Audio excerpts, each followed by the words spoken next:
Welcome to Astana Times Now. I'm your host Asil Stubaldna.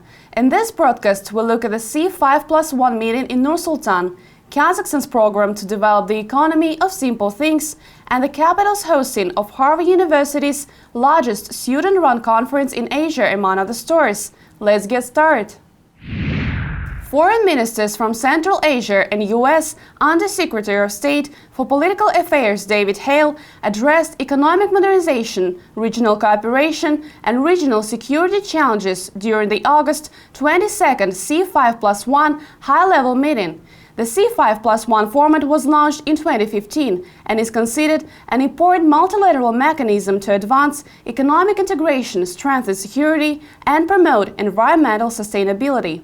The specific topics of this year's meeting included optimizing Central Asia's transit and transport potential, fostering regional cooperation to develop infrastructure, and how to best assist citizens of Central Asian countries who are returning from conflict zones in Syria and Iraq. Participants also discussed avenues to maintain stability in Central Asia and promote peace in Afghanistan. The meeting concluded with the reaffirmation of the C5+1's strategic partnership and a review of plans for the next meeting of the C5+1's working groups. The Kazakh government has committed itself to increasing the domestic production of goods and services Kazakh citizens use daily. Officials have dubbed these goods and services the economy of simple things and recently allocated $1.55 billion to boost those industries.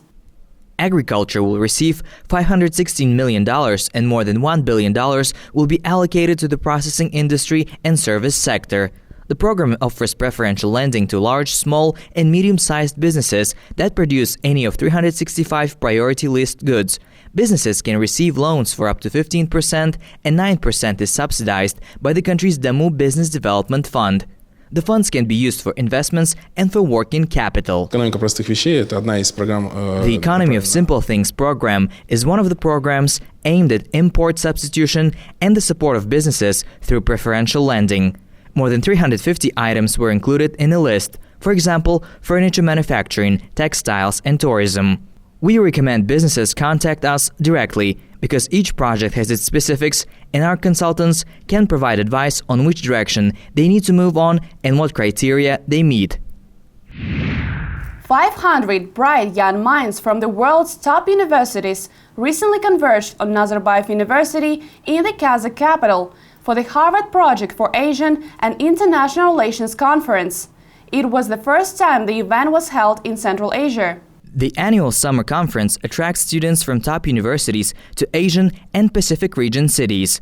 The students discuss culture, energy, environmental protection, global commerce, governance, science, and social policy. The event also allows students to meet leaders in those fields.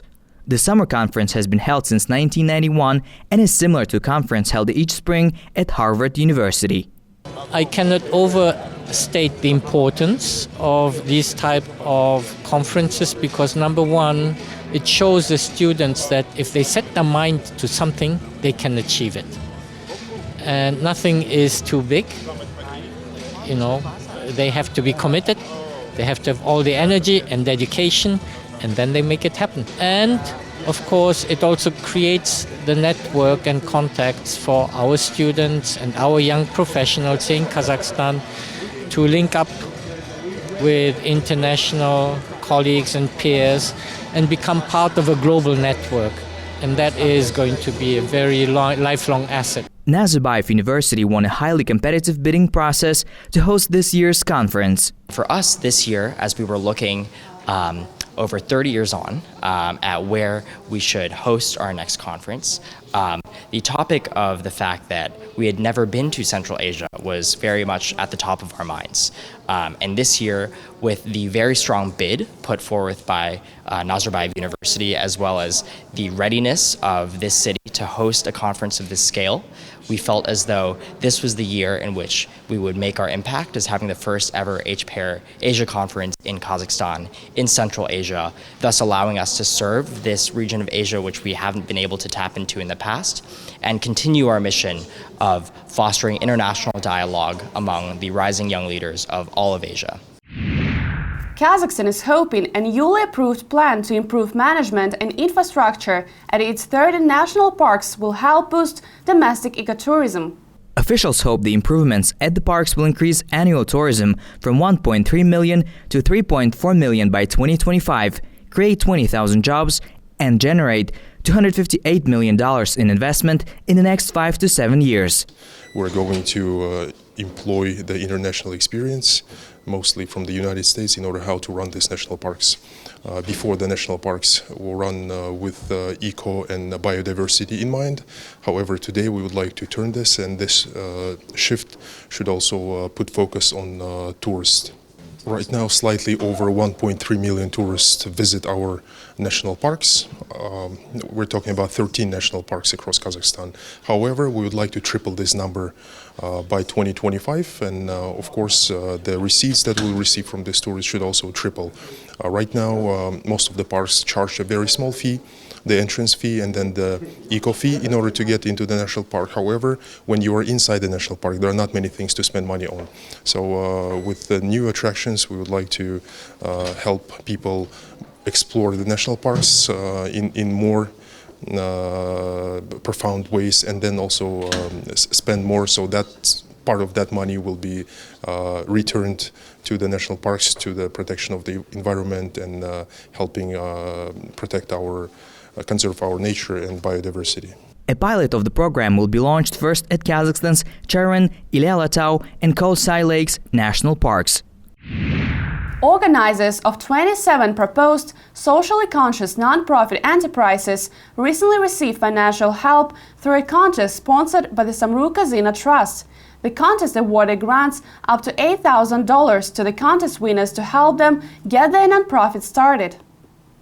Contest organizers received 290 applications and chose 51 finalists who were put through a 3-day business, public relations, and marketing training course. The 27 winners were chosen from those finalists. Among the proposed nonprofits who received grants were an inclusive education center in Aturau, a legal and social protection organization for people with special needs in Almaty, and Powerlifting and Bench Press Federation for people with physical disabilities in Mangistau. Social entrepreneurship is the fastest growing sector of the economy in the world today. For example, in the United Kingdom, the sector brings nearly £20 billion every year, and it is therefore also among the priority projects for us. The contest was launched in April. Now 51 finalists are here to pass 3-day training and compete for the grants to develop their social entrepreneurship projects. We also continue supporting our winners on administrative issues. Thank you for watching Astana Times Now. Stay tuned and we will see you next week with the latest in Kazakh news.